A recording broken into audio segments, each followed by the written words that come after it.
Esses são os princípios basilares do Conselho.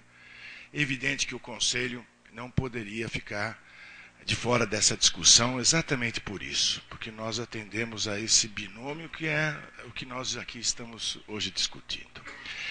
Temos também, no Conselho Federal, câmaras técnicas para que nos auxiliem nas resoluções que elas são elaboradas para o melhor exercício profissional, dentre os quais eu posso citar uma que colaborou com a própria Anvisa, no sentido da prescrição de inúmeros produtos numa receita só, que havia certo problema na dispensação e na dispensação desses produtos que levavam realmente problema à saúde, e nós, através de uma resolução, restringimos desses e que isso não mais aconteceu. Recentemente, através da SNGPC, tivemos a obtenção de uma relação do número de maiores prescritores de substâncias anorexígenas no Brasil inteiro, como já foi veiculado na imprensa, vocês se lembram, pelo alto consumo. Na época era o Dirceu Raposo, que estava na presidência, e nós nos dispusemos a auxiliar a Anvisa, e evidentemente também por uma medida educativa para os médicos. Foi nos entregue essa relação, e nós distribuímos, através do Conselho Federal, a todos os conselhos regionais, para que pudéssemos fazer sindicâncias a respeito. E recentemente no Senado, o Dirceu Barbano me cobrou porque ainda não havia nenhuma atitude feita pelos conselhos regionais, né? É evidente que nós tratamos de um processo administrativo que inclui uma fase de sindicância, uma fase de processo e, posteriormente, uma fase de julgamento. Então, em todo o Brasil, esses maiores prescritores, inclusive aqueles que não tinham nenhuma intimidade com especialidade que ligasse substâncias anorexígenas, eles foram chamados aos seus conselhos de origem para fazer as explicações necessárias. Alguns processos já foram abertos, e essa é uma medida educativa que o Conselho Federal pode fazer junto com a Anvisa, né? Então eu queria só dar esse introito para dizer da importância, né, que hoje tem a Anvisa, no sentido de poder, através do seu sistema de informática, ter online as substâncias que se predispõem a controlar, muito diferente do antigamente, que demorava um ano para compilar dados. Hoje nós temos esses dados vivos, de fácil controle, e que nós, do Conselho, podemos estar colaborando nas medidas educativas necessárias que nós vamos propor aqui. Vimos aí que a obesidade é uma doença. Se é uma doença referenciada pela Organização Mundial de Saúde, nós precisamos tratá-la como tal, e no Brasil o número de sobrepesos é uma questão de saúde pública, nos preocupa toda a sociedade. Portanto, a gente tem um interesse muito grande sobre isso. Vimos aí o estudo Stout, o Cochrane, etc., com apresentações favoráveis ou não favoráveis. Nós, do Conselho, preocupados com essas questões de como prescrever, produzimos junto com a AMB e o CFM, com as câmaras técnicas, as diretrizes, exatamente para isso, para que a gente pudesse ter um balizamento de como a gente utilizar as drogas numa população que tem problemas hoje, sim, com obesidade. Eu sou diretor técnico de um hospital que pertence à Faculdade de Medicina do ABC, onde nós fazemos, de alta complexidade, 4 cirurgias semanais de obesidade mórbida. E temos na fila mais de 1000 pacientes que não conseguem ser introduzidos na fila da obesidade. Então, nós temos um problema social imenso no Brasil. Assim como lá no ABC, que nós temos na região do ABC quase 4 milhões de brasileiros, e com mais de 1000 pacientes na fila com obesidade mórbida declarada mesmo, né? E não temos o que fazer. Não há como a gente andar com esta fila. E isso gera realmente esse outro problema, que é como que nós vamos resolver isso, né? Temos que achar um jeito. Muito bem. O que nós observamos nesses debates todos aqui são respostas não homogeneizadas, ou seja, a gente sabe que cada caso é cada caso, as diretrizes estão aí, mas geralmente também na diretriz você tem paciente que não é responsivo, etc, etc. Então o que nós precisamos é busca de novas opções terapêuticas. Mas enquanto não as temos, também a gente aniquilar as opções que estão aí no mercado, né, é também complicado, porque nós vamos desassistir uma grande parte dessa população que eu citei para os senhores. A parte disso, a proibição pura e simples dessas alternativas de medicamentosas, elas certamente, isso há experiência de outros países, vão tramitar digamos assim, um comércio paralelo, né? E que é aquilo que a gente não deseja. Sair do nosso controle dessa medicação para ir para a rua sem a gente ter efetivamente a responsabilidade de como resolver o problema, acaba sendo pior, né? E a gente percebe, e não precisa ir longe, não só estabelecer um paralelo com as drogas proibidas, né? A gente não consegue controlar, por mais que a gente queira, né? Bom, além do que, a proibição das drogas, ela pode também advir da cercear o direito do paciente decidir sobre si, que é um direito, né, de qualquer cidadão hoje, e na reforma do nosso Código de Ética Médica nós colocamos muito claramente isso. O direito do paciente decidir sobre seu tratamento.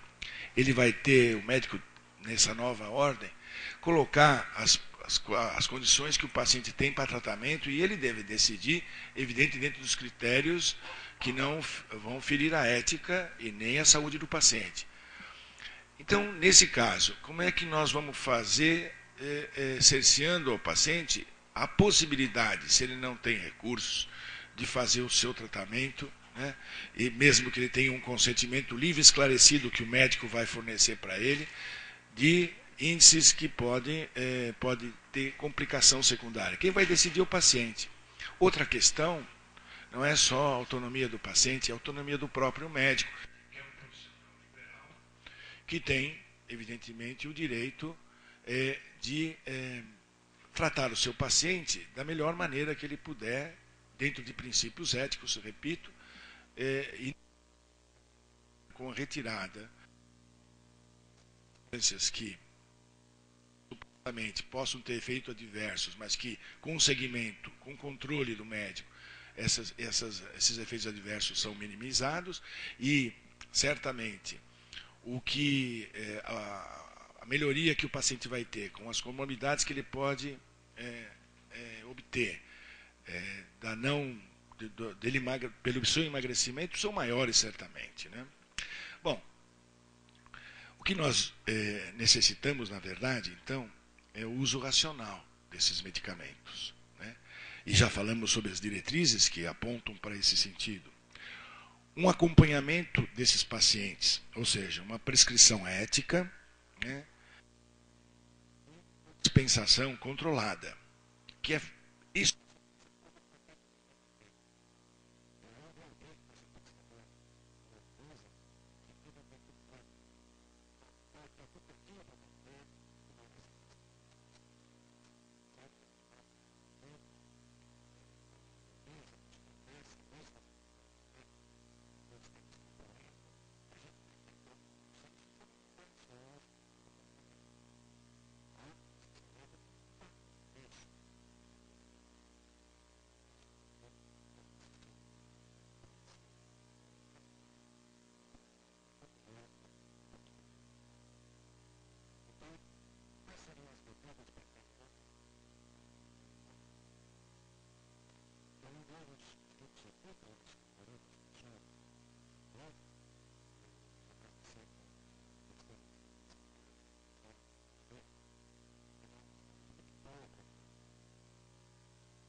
questões, porque se na verdade a gente perder uma posição hoje, a gente vai ter que raciocinar de outra forma. Me perdoem, mas já ouvi alguns profissionais da área, que não é a minha, de que já com essa preocupação de faltar esses produtos, certas pessoas já estão comprando outros que não têm a indicação para obesidade para poder substituir. Eu aqui não vou nem citar nem a fonte, nem o porquê, mas é um primeiro passo de que a gente precisa analisar antes de tomar. Se não conseguimos que todos sejam liberados, mas que pelo menos fique uma forma terapêutica dentro do mercado, até que novos medicamentos sejam colocados no mercado, né? Então, eu acho que o Conselho, para terminar, reafirma a sua posição parceira da Anvisa. Certamente, sai um liceu, entra outro, para nós fica na mesma forma, embora os sobrenomes sejam diferentes.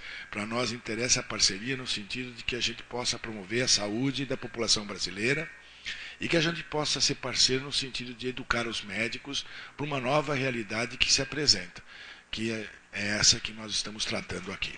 Muito obrigado. Convidamos agora o Dr. Francisco José Roma Baumgarten, que é da Fundação Oswaldo Cruz, Escola Nacional de Saúde Pública e da Câmara Técnica de Medicamentos Anvisa. Como médico e membro da CATEM, e sucedendo aqui o representante do Conselho Federal de Medicina, eu vou começar com lembrando aqui, né, o nosso Código de Ética Médica, logo nos seus princípios fundamentais, né, princípio 23, se não me engano, doutor Décio me corrija se estou errado, né, que o médico, quando envolvido na produção do conhecimento científico, o médico agirá com isenção e independência, visando ao maior benefício para os pacientes e a sociedade. Em outro capítulo, né, o artigo 104, né, estabelece também que é vedado ao médico deixar de manter independência profissional e científica em relação a financiadores da pesquisa médica, satisfazendo interesse comercial ou obtendo vantagens pessoais. Há ainda mais um artigo do Código que refere a essa questão do conflito de interesse. Então, como médico, né, eu sou obrigado aqui a declarar, né, que eu sou professor titular da Escola Nacional de Saúde Pública e as minhas fontes de renda pessoal são o meu salário como professor e pesquisador da Escola Nacional de Saúde Pública e a minha bolsa de produtividade em pesquisa do Conselho Nacional de Pesquisa. Portanto, eu não tenho nenhum interesse relacionado à manutenção ou não deste medicamento ou qualquer outro medicamento no mercado. Essa questão de conflito de interesse, os meus colegas da CATEM, todos, eu e eles, a cada reunião da CATEM, somos obrigados a assinar um termo, né, revelando todos os conflitos reais, todas as relações financeiras, pessoais, familiares, com a indústria, que possa interferir